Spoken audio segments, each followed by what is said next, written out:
It's Red Eye Radio. Gary McNamara and Eric Harley talk about everything from politics to social issues and news of the day. Whether you're up late or you're just starting your day, welcome to the show. From the Uniden America Studios, this is Red Eye Radio.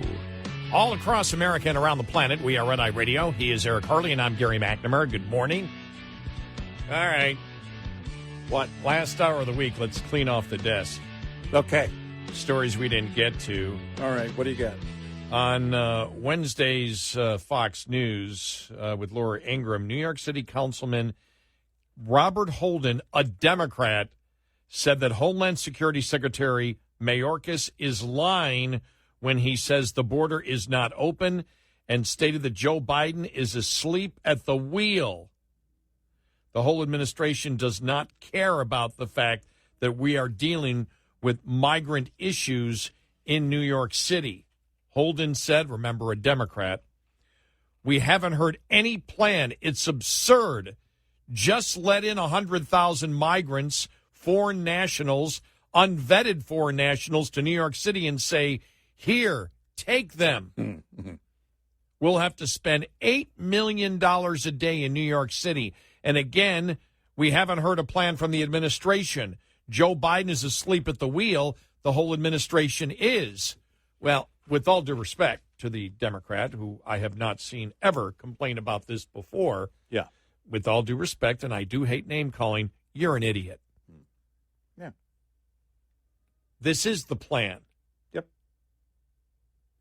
Where's the plan? This is the plan. This is it. You just wake up? Is there some Rip Van Winkle syndrome here or something?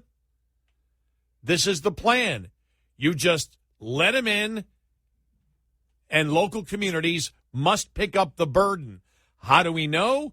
We live in Texas. Yeah. And it's been going on for years. I would have to say, though, this sounds quite xenophobic by the Democrats' own standard, does it not? It really does. And just because xenophobic begins with an X does not mean it's a part of the old Twitter. Or the new Twitter. Or the new, yes, the new Twitter. Yeah, exactly, the new Twitter. I meant the old Twitter, which is now X. Mm-hmm. If I have to explain it, it's confusing. Yes. Mm-hmm. We'll have to spend $8 million a day in New York City, and again, we haven't heard a plan from the administration. Nope. No, you and have. Then it says host Laura Ingraham then asked, well, the word from Secretary Mayorkas, as he just testified on Capitol Hill, as you know, he said that they're managing the border with the resources that they have, and that the border, sir, is not open, and that those who are saying the border is open are not telling the truth. What is your response to him as a Democrat? Holden answered, he's lying. Yeah. We have 100,000 people in New York City that walked across unvetted. How is that a border? How is that a secure? Nobody can figure it out. This is absurd. I mean, we have our eyes here looking at this outside the Hotel Roosevelt. Look at it. Does this make any sense whatsoever that this border is secure? He also pointed out that some migrants will have to wait a decade for their court dates. Oh, you don't like what your party's been advocating for the last 40 years. Where have you been? You know what it is.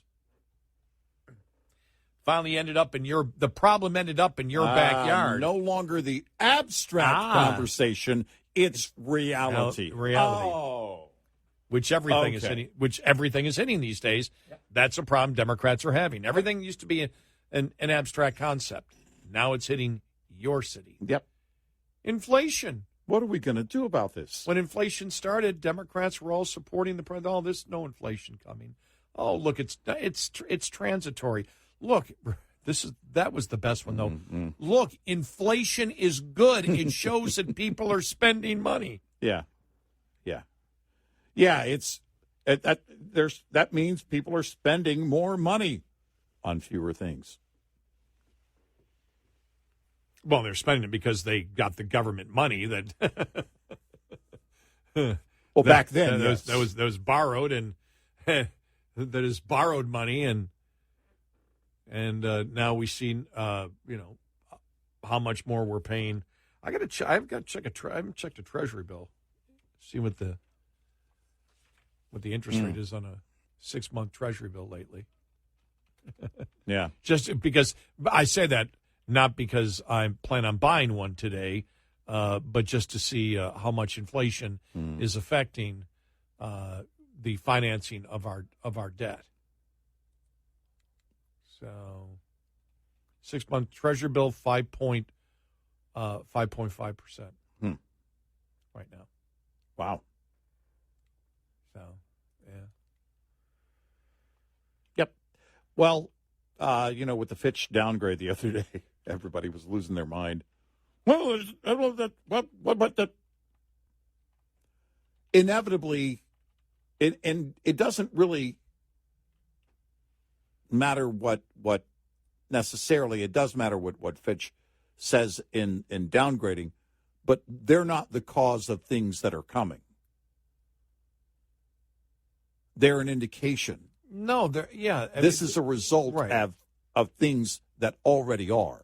Yeah, because because what was talked about yesterday, well, Fitch's downgrade will make interest rates go up. Mm-hmm. Well, and then that was debated. Mm-hmm. I think Jamie Dimon said, no, it won't. Well, I guess technically what you're saying is by them stating it won't. I still think it might. But the fact is, what it will do is the fact people will say, well, they're acknowledging there's a problem. And is there a problem? Yes, there's a problem. And will that problem cause interest rates to go up? Yes, they will. Mm-hmm. So it's what came first, the chicken or the egg in this. So that was, to me, that was sort of a, I don't know, argument of semantics. Well, it's, Jamie Dimon saying, oh, it's not going to make a difference. Except then he goes on to say, we shouldn't have a ceiling, a debt ceiling. Oh, God. For the record, when I said it, I was joking. Oh, I know you were. Well, because basically what I was saying is if we're going to give up, we should just give up. But look, I will say, and you and I said it yesterday, part of the Fitch analysis is bogus. Mm-hmm. That part of the reasons that we are having this problem is because, when Republicans get elected, because he didn't say it specifically, but that's what he meant. Right. When Republicans get elected, they try to stop the spending, and therefore there's this concern of a shutdown. Well, but that isn't what's making the problem worse. What's making the problem worse is borrowing, because what the Republicans did was ensure that the Democrats spent less money. There's still a huge problem with what the Republicans approved, but they will spend less money. So if the final result is less money spent, and the problem is we're borrowing too much money, here we go again. Remember yesterday? Remember, I've gotten through this show okay without any type of tension headache, because where I've tried to relieve it with a bullet from my make-believe finger gun, my handgun. Yeah. But that's the kind of thing that gets me frustrated is when we see, and it's so blunt. It's absolutely so blunt how insane they are, and they promote it proudly. I mean, there's Janet Yellen. I mean, here we go. Fitch comes out and says, we can't be borrowing all this money. We can't be doing it. It's killing us. We cannot be borrowing. This borrowing is going to destroy, this economy, this nation. We can't do it. We need to stop it. We need to stop this irresponsible spending. Whatever it was, 10 minutes later, Janet Yellen out there promoting the fact that, well, what will save us is investing in our future, which means more borrowing. And it's almost as if the warnings come in. It's almost as if, well, that video I saw a couple of weeks ago that was from Navarre Beach. Mm-hmm. And that shark is all around Navarre Beach, Florida. Mm-hmm. Is going in throughout the people and everything else, which, by the way, if you saw that video, was the exact spot that I encountered I had my shark encounter back in 1984, I believe it was, where I had that right at the pier, right there. But that shark, but it's almost as if the shark is flowing through, and people are like, "Go back in the water! Go back in the water!" Mm-hmm. It's fine. It's fine. Go back. Instead of screaming, or some people screaming, "Get out! Get out! Get out!" and the lifeguard's going, "No! Go back in! Go back in! Go back in!" Why? That will solve the problem of people being too close to sharks going back in. Mm-hmm. Well, no, we need to come out. No, go back in. Okay, if you want to come out, come out. If you want to warn people to come out, fine, because we don't want people close to sharks because that's what caused the problem, but we are going to send people back near the shark anyway. Mm-hmm. Yeah. You can't make this up. Well, you know, make it up. This is why those crazy dogs that chase their own tail all day sleep all night. They're pretty tired. Janet Yellen sleeps well. This insanity that just goes around in not big circles, tiny circles, over and over again. I saw a huge article in the LA Times, and I can't get through the paywall. I started reading it. I'm going, this is a great article. Paywall comes up. Urgh. And it was about those who believe that California can run on 100% renewable. Well, we know now that's not possible by what's gone on right now because of the electricity that they've been using because of the summertime and the heat and everything else. Yeah. And it's like, duh. And all of a sudden you have all these regional providers. This week we did the story screaming at the federal government, we can't be doing this, we can't be doing this, we can't be doing it, we can't be doing this. And I said, don't expect that the Biden administration will say, you're right, we have a problem, so we need even more renewable. No, we weren't saying that. Yeah. It's like they know what the problem is, and their solution is to behave in a way that makes the problem worse while claiming it solves the problem. Yep. And everybody can see that it makes it worse. Yeah, everybody knows. The Democrats know. They know. Even the ones that propose the law know. They don't care. It's like we're just so stubborn. We're going to destroy our society to prove to you that we were wrong. Yeah, that's what you. Why not? And we're trying to follow this going, where's the critical thinking skills here? What's your point? Our point? We need to get rid of. Seriously, it has to be their point. We need to destroy society so people die, and then we'll save the planet. And what else is it? Yeah. They should just get straight to it. Yeah, I can't figure it out. It's and over and over again, I don't know where the campaigns go. I don't know what the debates actually look like. I'm so curious. Well, I think about the debates. I do believe your Wall Street Journal had an article. Look, the goal of the Democrats is to make everything about Trump. Therefore, it's never about issues. Mm-hmm.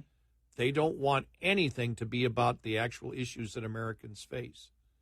Right. And that's why we have said the Republicans have to make sure that it is all about the issues, but that's almost impossible to do. Yeah. I mean, everything's going to come back around. Yeah. Every question will be redirected to be about Trump. Now, it's whether by the way, whether Trump is on stage or not, that's going to happen in debate season on the primary for the GOP debate. Every question from Fox is on Trump. Yeah. No, I mean, if he's not at that debate, I guarantee you, they're going to if call not him out, the right. first question, it'll be in the top 3 questions. Well, even if it isn't the question, I can see Chris Christie saying, look, I'll get to your question in just a moment, but we have to note the elephant not in the living room. Yeah. Maybe he just wants to say obvious. Note the obvious. That Trump is not here. Yes. And I said elephant just because Trump called him fat. Yeah. Blue whale in the living room. Not calling the former governor a blue whale. I'm just saying. Even though what we use is picture. Blue whale. We've always used blue whale in the living room, yes, because it's bigger than an elephant. We can prove that. Yeah. Yes, we can. We're not fat shaming. We're going to do our fat shaming at the bottom of the hour. We do not want to be accused of any type of Lizzo fat shaming. Right. We have always said the blue whale in the living room to make the point that the problem is bigger than the elephant in the living room. Yes. It is not personal in any way. No. Even though we both have perfect bodies. Sure we do. 866-90 Red Eye. Not much change in overall drought coverage nationwide over the past month. We see just over 28% of the lower 48 states in drought, and that represents a 1 percentage point increase from 5 weeks earlier back in late June. So on paper, really not too dramatic of a story there. Yet USDA meteorologist Brad Rippey points out, you look at the overall map, you see that there were very few areas that stayed the same during the month of July. Either they got worse or they got better in terms of drought coverage. Significant worsening of drought occurred month over month in much of Texas and the western Gulf Coast, the desert Southwest, and the nation's northern tier from the Pacific Northwest to Minnesota. But in between all of that, we actually saw a pretty wet pattern extending from the nation's heartland eastward through the southern and eastern Corn Belt and right on into the Northeast, where we saw some fairly significant flooding during the month of July. All those areas generally getting better. I'm Ron Bain reporting for the U.S. Department of Agriculture in Washington, D.C. This report is made possible by Cenex Roadmaster XL Premium Diesel and Citgo Lubricants. Lines open for your calls. 866-90 Red Eye on Red Eye Radio.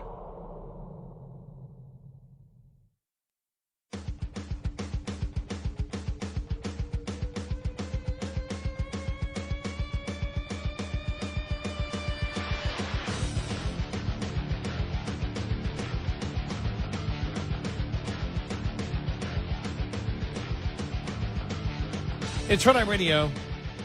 He is Eric Harley, and I'm Gary McNamara. All right, here we go. 8 Republican members want to subsidize high taxes in Democratic states. Republicans return to the salt mines. The House GOP slim majority guarantees frequent drama, and the latest episode has some members endorsing Democratic tax policy. A group from high-tax states wants to boost the deduction for state and local taxes, and they're holding up a GOP tax bill to do it. At least 8 members are maneuvering to increase the amount of state and local tax that can be deducted from federal tax bills. If they succeed, they'll undo a hard-won GOP policy. Republicans capped that write-off, known as SALT, at $10,000 in their 2017 tax reform. The Joint Committee on Taxation estimates that the cap raises federal revenue by about $80 billion a year, which helped offset lower tax rates on businesses and individuals. Legislators from high-tax states say that the cap is a rotten deal for their constituents. Congress screwed New Yorkers on SALT, said Representative Nick Lolata, one of the group's leaders in July. I will not be part of another congressional attempt to screw New York. Then they go through all the other representatives from all high-tax states, New Jersey and California, that are saying the same thing. They'll all vote against a pending tax cut package that has passed the House Ways and Means Committee unless it's amended to increase or eliminate the cap on salt. So far, that isn't happening from Republicans. Yeah.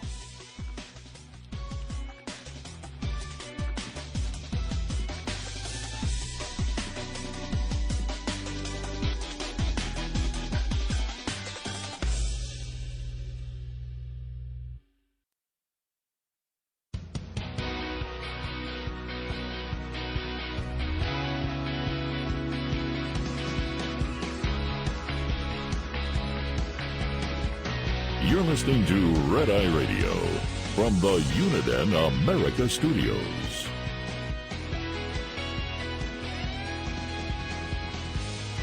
It's Red Eye Radio. He's Eric Hurley, and I'm Gary McNamara. So this is really interesting. Here's a headline. Canadian professor advocates for showing children pictures of genitals. Well, the Charlotte Observer will be happy to hear that, will they not? Oh, sure. Well, that's the next logical step. Wow. The news outlet True North is reporting that University of British Columbia journalism professor Dr. Ketchathim wants parents to show their children pictures of genitalia. Thiem was involved in a Twitter thread criticizing Riley Gaines. The specific source of Thiem's anger was the fact that Gaines was standing in solidarity with Abigail Wheeler, a 16-year-old swimmer in Illinois.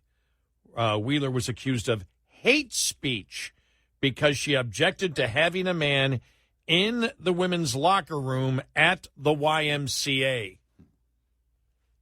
Hate speech. Hate speech, yes. Yes. So what do you hate? What kind of hatred do you have? Well, I don't want to be seen male genitalia in the female locker room. Okay, Hitler. How dare you? You're Hitler.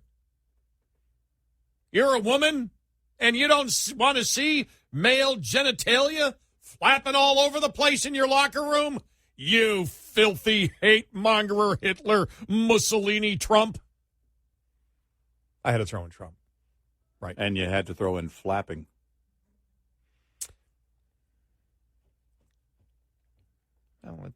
No, just move on. It's Friday. Let's get out of here with a job intact. I want to be fully employed on my way home.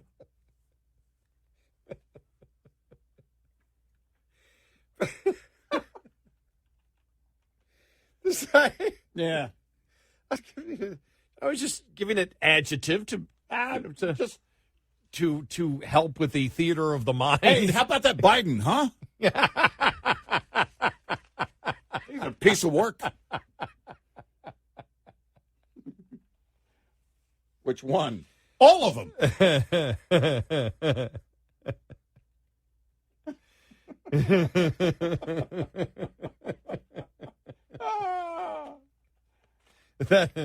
That'd be interesting. Even Dr. Johnny Fever got fired for something that was an excrement from the nose comment. Yeah. Well, I don't know where to go now. Now that you have forbidden, now that I've been banned, even though I did sort of complete the story, did I not? The story, the message was sent across about the insanity of this professor. Yeah. Right. Mm-hmm. Yeah. So just to understand the perversion of these people, it really is important. It is really important to understand that, because it's, these are a bunch of perverts walking around. They really are. No, I mean this is their next logical step. Right. is again. No, let's just expose everything to kids. Literally. Yeah. Come in. Well, but something that would have put you in jail if you did it before the insane radical transgender movement came along. Someone that would be exposure. Exposing yourself like that, would get you in jail. Dateline and made now, a series out of it. Yeah, great point. And now they're demanding that try to sell that one to parents. Right. I can see some of the liberal moms. So do you think we should do that at 2 or 3 years old? When would be the right moment for our daughters? Yeah, right. Yeah, where's that? I'm curious to know. Where is the boundary? Yeah. It's not, we're not far. We're not far from, this whole age of consent thing. That's outdated, isn't it? No, you're right. No. That's already been brought up. Yeah. Wow. I know, but it's, again, I'm happy that there are people, I'm happy that people on the left aren't trying to hide it. Because No, I mean, we need to know exactly what these perverts think. yes. And what they wish to promote to your student now this is in Canada, but I'm sure it's happening in the U.S. too, this particular story from Canada. That's what she's telling her students is right, just, moral, and equitable. Well, we're just ignoring one small demographic. Yeah. The small child. Yeah. So, all right, another news here. Saudi Arabia will extend its 1 million barrel a day voluntary crude output cut into September, the third month of such declines, the state-owned Saudi press agency said on Thursday. In effect, the kingdom's production for the month of September of 2023 will be approximately 9 million barrels per day, citing a source from the Saudi Ministry of Energy. They see that gasoline prices are going up here in the United States, and they want to keep them higher because they will make more per gallon. And as we brought to you earlier, the CNN poll that said 70% of working Americans say they can't keep up. And that's the problem.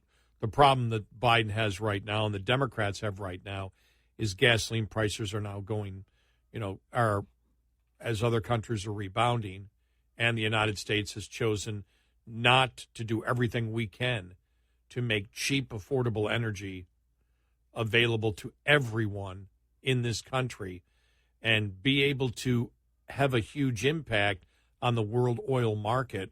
Well, Saudi Arabia is going to do it. They're going to look at the United States. Oh, yeah. And remember, what was that? It goes back a while. It was sort of the beginning of when we started working together. I think it was. Do you remember when it was Great Britain or something? Was it Great Britain? Talking about Great Britain looking at the United States saying, what is wrong with you people? Yeah, it was. And it actually really was the rest of the world. It was a commentator, analyst from Great Britain who lined out on this huge map. I think it was on CNBC. And it was this huge global map and said, here are the countries, and he circled them, that are going after everything in terms of the energy they have. And then here's the U.S., and he drew this big circle around the U.S., and it has the rest of the world asking why. Then you started hearing no, it's a good idea because then when they deplete their resources, then we still have ours. Sorry, that argument falls short. Mm-hmm. Fact of the matter is, you have every reason to go after what's in the ground right now, what we know works, what we have the infrastructure for, and we refuse. We've chosen not to do it. Well, then don't mine or drill for anything. No, exactly. Don't go after anything. Well, because here's the thing. They're talking about, they're back to the whole thing about emissions, zero emissions, whatever, right? Well, wait a minute. Let's talk about the emissions, and this is what the the activists are already on and have been for a while, because net zero is not zero. Let's talk about the emissions required to build EVs or whatever you're talking about. Wind turbines, solar panels, solar farms, wind farms. Let's talk about what it really requires. Those things don't just build themselves out of nothing. They don't just appear. And so the left is focusing on a number of things where, again, they have to skew the conversation in order to get away with it. We're capable as a nation of saying, enough. We're done. And we want plentiful, cheap energy. And if the private sector comes along and brings us something more efficient and better, great. Until then, we need to do what we do best. You ready for this story that came out? All right, what do you got? Speaking of energy, something that you and I have talked about on a consistent basis. A group of Tesla owners this week sued the electric vehicle maker over its mileage range projections, accusing the company of inflating in advertisements the distance that its cars and SUVs can travel on a single charge. The lawsuit, which seeks class action status in the Northern District of California, demands undisclosed monetary damages and a court order prohibiting Tesla from falsely advertising the estimated ranges of its model vehicles. Quote, understanding that this range would be an important feature, if not the most important feature to many customers, and preying on this fact, the suit argues, the Tesla marketed its electric vehicles as having a grossly overvalued range in an effort to increase sales numbers. Representatives from Tesla did not respond to a request for comment. The company stopped responding to press inquiries on this in 2020. South Korea regulators in January fined Tesla $2.2 million for exaggerating the range of its vehicles in cold weather. Another question that you and I had. Mm-hmm. Last week, Reuters published an investigation that found Tesla employees had been instructed to thwart any customers complaining about poor driving range from bringing their vehicles in for service. The company created a secretive diversion team to cancel customer appointment requests to examine battery range, Reuters reported, citing several unnamed sources. Tesla algorithms show drivers rosy estimates of their driving range until the battery power falls below 50%, Reuters reported. When more accurate readings kick in, the lawsuit filed Wednesday accuses CEO Elon Musk of directly ordering the use of overly optimistic algorithms. Reuters said its findings about Tesla's advertised driving ranges and battery projections were verified by 3 automotive experts who study or tested the vehicles. I'd like to see the specific numbers on that. Yeah. Of what the averages actually are as to what they claim, and it's not in that story, but I'd like to see. Yeah, but they say grossly overestimating. Yeah. What does grossly mean? Right. 25%, 30%? I'd like to know. And you and I have always questioned the numbers that are being thrown at us. Yeah. Well, we want to break it down because the truth matters. Yeah. Those numbers matter in the breakdown. 866-90-RED-EYE. Get in touch with Red Eye Radio, toll free at 866-90-RED-EYE.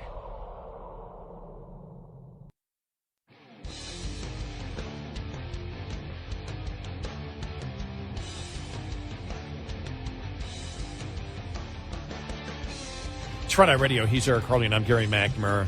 And I started thinking, are the Republicans just every single day letting out more, for example, text messages and things from Hunter's laptop? Because I saw this yesterday, Just the News, John Solomon had it.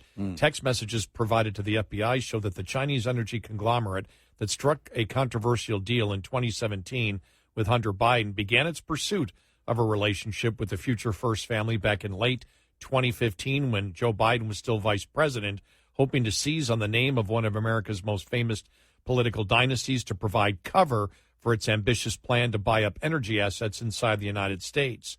Quote, there will be a deal between one of the most prominent families from the U.S. and them constructed by me, talking about China. Hunter Biden's business associate James Gillier texted future partner Tony Bobulinski on Christmas Eve of 2015, shortly after Hunter Biden had been alerted to the Chinese energy company's overture and its wealthy leader. He said, I think this will be a great addition to their portfolios as it will give them a profile based in New York City and L.A., Gillier added in the text message obtained by Just the News. For me, it's a no-brainer, but culturally they are different, but smart, so let's see. Any entry ticket is small for them, easier and better demographic than Arabs, who are a little anti-U.S. after Trump, Gillier wrote. The text message obtained by Just the News provides fresh evidence that the Biden family name and influence were key to the foreign clients like CEFC in communist China. Yeah. So that's real. I mean, every single day there's something seems to come out, and I'm just wondering if that's the plan of Republicans. Every day come out with something else. Every day. If so, it's a good plan, right? It seems to be having some impact. Yeah. And if you look at the polls, absolutely. Yep.